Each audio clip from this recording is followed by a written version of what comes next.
Hello. Who commits the most terrible crimes? Insane people who are out of control, or cold-blooded sadists who calculate every step and enjoy the process? Although both deserve punishment, in modern society, everyone has the right to a fair trial. After all, sometimes victims want vengeance so much that they themselves turn into murderers. A group of men armed with guns and pitchforks walk through a wheat field. One of them finds a piece of kids' clothing. The villagers start rushing forward with redoubled strength, hoping to save the children. The old man wakes up. Although Paul Edgecomb lives in an old-age home, the man is cheerful and independent. He asks for only 2 toast breads for breakfast. The attendant guesses that Paul is going to sneak away for a walk in the mountains. Although this is not allowed, he is ready to turn a blind eye to it and just asks the man to be careful. Paul leaves and soon reaches an abandoned hut in the forest. When he returns, he finds others watching an old film, Top Hat. Paul gets worried and starts crying. His old friend Elaine supports him. They discuss how suddenly bad memories can flood back. 60 years ago, during the Great Depression, Paul worked in a prison. People couldn't find work back then,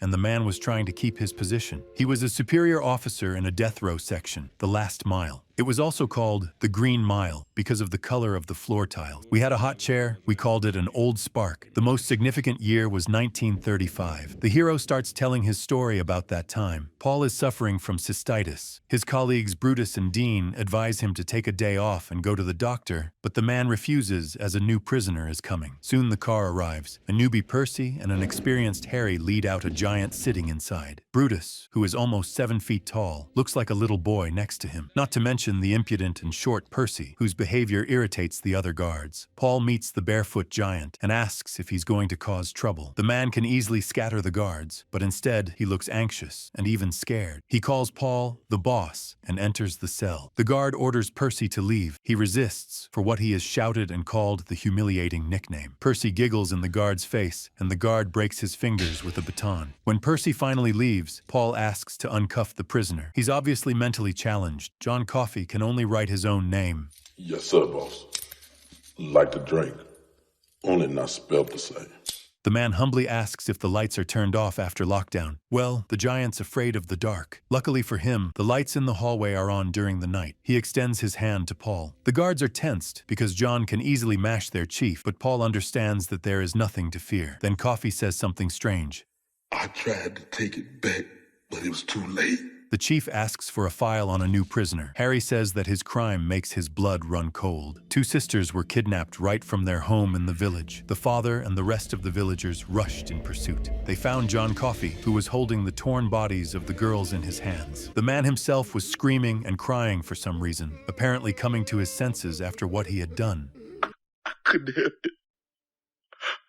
I tried to take it back, but it was too late. The autopsy report of the girls shocks Paul. Then the warden, Hal Moores, approaches him. Paul asks his old friend about his wife Melinda. She suffers from terrible headaches. As for work, they soon need to arrange the execution of another death row inmate named Arlen Bitterbuck. Paul also needs to be more careful with Percy, as he is a relative of the governor, and he cannot be fired so easily. However, the nasty guy is already eyeing another position in the mental hospital. He clearly has some unhealthy interest in psychopaths. Paul understands that Percy could have transferred long ago, but he is waiting for something. Apparently, he wants to watch the death penalty live. If the guy leaves without a scandal after that, then everyone is ready to give a farewell party for him. At home, Paul suffers from insomnia. He does not understand how God allowed John Coffey's terrible crime. His wife wants to help him fall asleep and invites him to bed. Paul refuses, citing infection. The next day, a mouse is spotted in the cell block. It fearlessly walks out into the middle of the corridor and makes no attempt to escape from the humans. Brutus feeds it, and the rodent runs to an isolation ward with padded walls designed for violent prisoners. The room is used as a storage and is packed to the ceiling. The guards turn everything upside down, but the mouse is nowhere to be found. Later, it returns as if nothing has happened, and Percy spots it. He gets furious and tries to kill the animal. The mouse runs into the cell again. The screams attract the others, and they try to calm the madman down. They decide not to stop him from trying to check the storage, as their intention is to mock him. Percy spends a lot of time dragging things, but in vain. Then the newcomer is scolded for making too much noise. Scare them any more than we have to, Percy. They're under enough strain as it is. Paul explains that the guard's job is to keep things calm, because the prisoners are mentally unstable. They can break down and hurt themselves and others when they're stressed. But Percy only insults the prisoners and the colleagues in response. Brutus go for his jugular, but Paul stops his friend. Percy can use his connections to fire the offenders. But Paul is fed up with his antics. Edgecomb assures him that they are ready to lose their jobs, so if Percy gets out of hand again, they'll beat him. Soon, Bitterbuck leaves for a farewell meeting with his wife and daughter, and the guards rehearse the execution. The role of the prisoner is played by the elderly janitor Dell. While he is being secured in the hot chair, the man makes dirty jokes. The guards can't help but laugh. Only dark humor helps them not to go crazy. As a boss, Paul scolds his subordinates and warns them that there should be no smiles during the official part. Percy also watches it with interest from the side. Before putting the cap with electrodes on the condemned man, you need to put a wet sponge on his head. This way death will come faster and more humanely. In the evening, they shave the top of Bitterbuck's head for better conductivity. Paul sits down to talk to the prisoner for the last time. He believes that if a person sincerely expresses regret for his actions, then after death, he will return to the happiest moment of his life. For Bitterbuck, this was the trip to the mountains with his wife. He remembers that in the evening, the flames of the fire illuminated her beautiful body. They were only 18, and they chatted until dawn. Paul says that he believes in it too. Could that be what heaven's like? Bitterbuck is still terribly afraid of execution, and the warden calms him down as best as he can. The man is connected to the chair in the presence of witnesses. All in Bitterbuck, electricity shall now be passed through your body until you are dead, in accordance with state law. Horrible cries of pain fill the room. The doctor examines the body, but Bitterbuck's heart is still beating. The second shock takes place in complete silence. After the execution, Percy again shows his ignorance. Adios, Chief. Drop us a card from hell. Let us know if it's hot enough. Brutus pushes the bastard away and takes the body. Then Paul discusses with Percy his transfer away from the Green Mile. The guy sets the terms. He wants not just to watch, but to lead the next execution. Paul reluctantly agrees. The next day, the mouse crawls out of its hiding again. This time it climbs up to Dell, who puts him on his shoulder. The man is crazy about the pet and calls it Mr. Jingles. The smart rodent even responds to the man's commands and rolls him a spool of thread. Even Percy seems touched and offers to give the mouse a cigar box as a shelter. Then Hal tells Paul about the new prisoner. This is William Wharton, nicknamed Wild Bill. He has a track record of many crimes. He will be executed for the murder of 3 people, including a pregnant woman. The warden suddenly becomes emotional and cannot contain his grief. His wife was diagnosed with a huge brain tumor. Hal does not know how to tell Melinda that she will not survive. At night, Paul suffers from the groin pain again. He is going to visit the doctor, but first he needs to meet Wharton. In the morning, Dean, Harry, and Percy pick up a prisoner from a mental hospital. Due to the effect of the drugs, he is calm. He is brought to the mile when Paul is already feverish because of his illness. Coffey asks the boss to come over, but he is too busy. As soon as Wharton enters the building, he reveals his nature hitting Percy. He throws chains around Dean's neck. Paul tries to help, but gets hit between the legs and falls from pain. Elderly Harry also cannot cope with the young madman. Percy cowardly freezes in fear. The situation is saved by Brutus, who knocks Wharton out. Yeah, big fucker. Where'd you come from? Dean and Harry is taken to the doctor, and the others are to write a report. Paul remains to watch over the mile, although he can hardly stand on his feet because of pain. Coffey calls him again. This is not a good time. John Coffey, not a good time at all. Gathering his last strength, the boss comes closer. With a sharp movement, Coffey presses him against the bar. Dell calls for help, and Coffey grabs Paul by the groin. The light bulb in the cell lights up brightly and then blasts. The giant lets go of the man and begins to cough violently. A strange cloud of ash bursts from his mouth and disappears into the air. I just took it back so awful tired now, boss. The whole time. Coffey falls onto the bunk and falls asleep. Paul goes to the toilet and feels that the pain has disappeared without a trace. It is as if he was born again. All evening and all night, he and his wife act like youths and don't get out of bed. In the morning, Paul takes a day off. He tries to make inquiries about John Coffey from the lawyer who represented him in court, but nothing is known about the giant's past.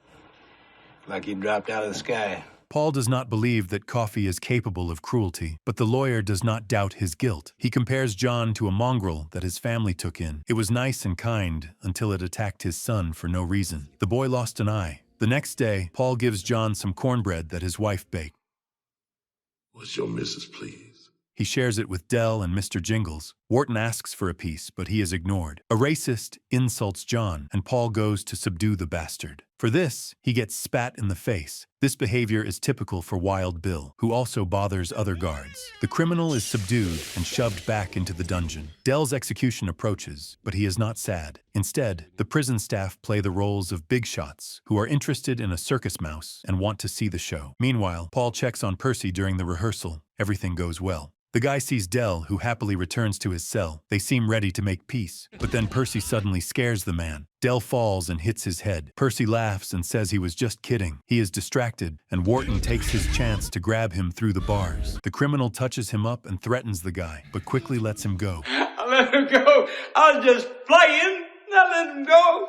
I've never heard a hair on his pretty little head. Warden compares Percy to a little girl, and Dell is happy at what he sees. Percy wets himself in horror. Burning with shame, he demands that everyone keep his humiliation a secret. Paul replies, "What happens on a mile stays on a mile, always has." Only Dell continues to mock. On the day of the execution, Dell is worried about Mr. Jingles' fate. Paul says he will take him, but Dell thinks that the mouse will be scared to live in a house next to a big forest. Then Brutus comes up with a place called Mouseville, a giant tent with an entire mouse town inside. It's like a circus. Dell believes and feels very happy. That's the place for Mr. Jingles.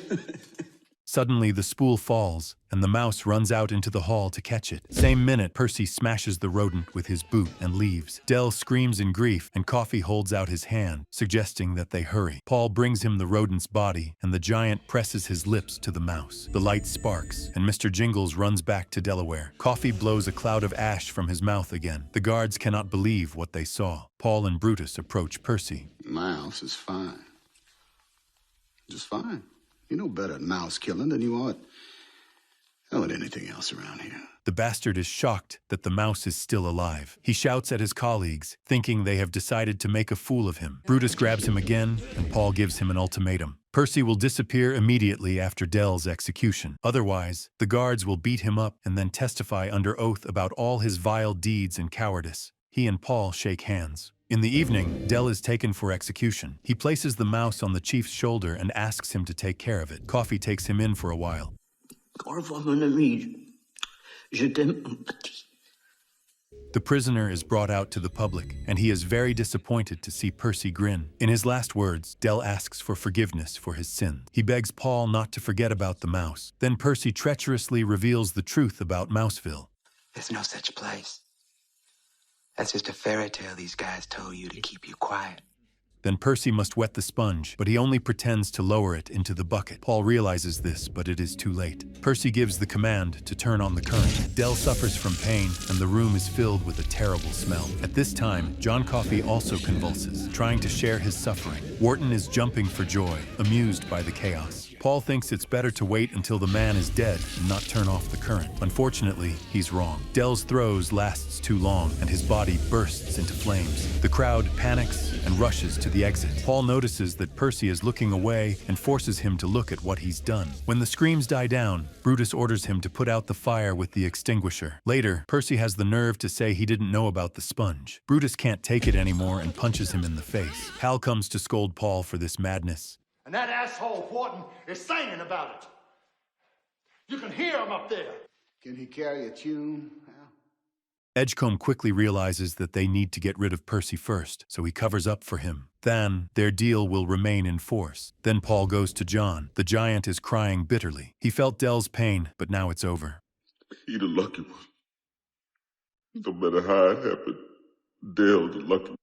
The mouse runs away to the cell again, and John is very tired and goes to bed. On the weekend, Paul and his wife go to visit Hal and Melinda. The woman holds up quite well. Hal says that sometimes she loses herself and shouts the worst curses. The next day, Paul invites his colleagues for lunch, where he shares the story of his miraculous healing. He offers to help Hal's wife by secretly getting John Coffey out of prison for one evening. Everyone is shocked by this idea. If they are caught, they will be sent to prison immediately. Besides, John is a murderer who can kill them or other innocent people. Here, Paul says that Coffey is innocent. God putting a gift like that in the hands of a man who'd kill a child. In the end, he manages to convince his friends. One day, they put a bumper dose of sleeping pills in Wharton's food, and he falls unconscious. Then they put a straitjacket on Percy, gag him, and lock in the dungeon. Paul explains him that this is revenge for Dell. Dean, as the youngest, remains on the mile. He has small children, and he cannot be caught red-handed. If anything, he will lie that it is Coffey who is in the dungeon, and the others have gone away to do some things. John has already guessed everything, and is very happy to go for a walk. But when he is taken out of the cell, Wild Bill grabs the man by the arm. John is overcome with horror, and the light bulbs above his head explode. Warden passes out again. Outside, John is wild with joy at the sight of the starry sky. He picks up the grass and inhales its aroma, inviting the others to join him.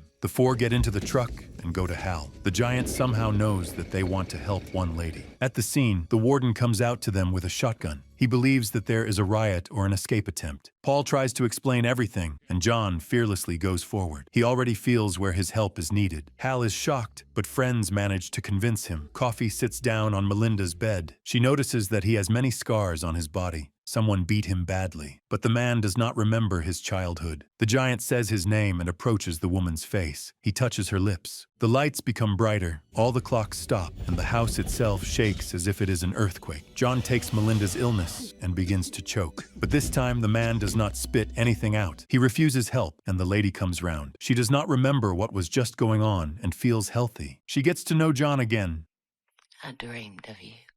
I dreamed you were wandering in the dark. She gives Coffey a pendant with the sign of Saint Christopher, who was also a giant and helped others at the cost of his life. The guards drag a tired and sick John to the truck. Brutus believes that he deliberately left himself with a tumor so that he would die before his execution. They return safely and put Coffey on the bed in his cell. Then Percy is released. He hasn't learned his lesson at all, but has only become more embittered. John grabs him by the throat and pulls him to the bars. As Percy desperately gasps for air, Coffey blows a huge amount of gray ash from his mouth. The guards check Percy. He is shocked but seems fine. He walks down the corridor with empty eyes. Suddenly, he turns to Wild Bill and grabs a revolver. A tear rolls down Percy's cheek, who shot 6 bullets into the criminal, killing him. Percy falls to the floor, and ash comes out of his mouth. Paul is the first to come to his senses and goes to John. He explains that he has punished the bad people. When Wild Bill grabbed his hand, the giant saw all his crimes. Then he holds out his palm to show everything to the boss. They touch each other, and Paul sees the last day of the dead sisters' lives. His body shakes with pain.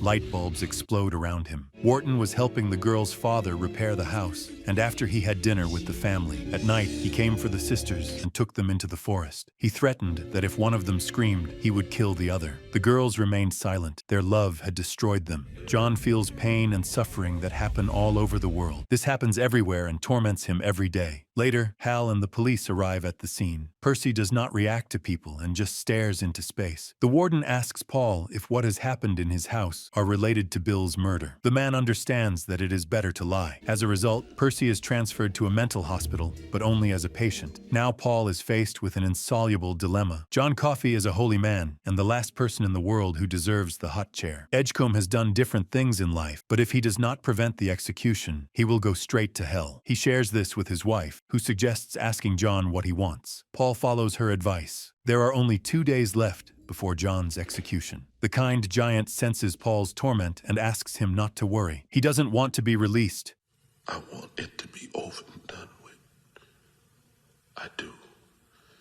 The man is tired of wandering alone through the world, feeling the pain of those around him every day. Leaving this life would be a relief for him. As his last wish, he asks to bring that cornbread again and to watch a movie for the first time in his life. The guards happily fulfill his request. John watches the movie Top Hat with admiration, the same one that touched Paul so much in the old age home. John compares the dancing people to angels. On the day of the execution, Paul is forced to take the pendant given by Melinda, but promises to return it when it's all over. Coffey smiled. He had a dream about Mouseville, where Mr. Jingles entertained the living and happy sisters. He is taken into the hall, where he freezes as he feels how much the people hate him, especially the girl's parents. They ask to execute the murderer twice, so that he suffers more. Brutus advises to focus on the guards, who deeply sympathize with John. Dean cries bitterly, tying the giant to the chair. Paul tries to keep a still face. He reads the sentence, and a black hood is placed on John's head. He begs, Don't put me in the dark. I was afraid of the dark.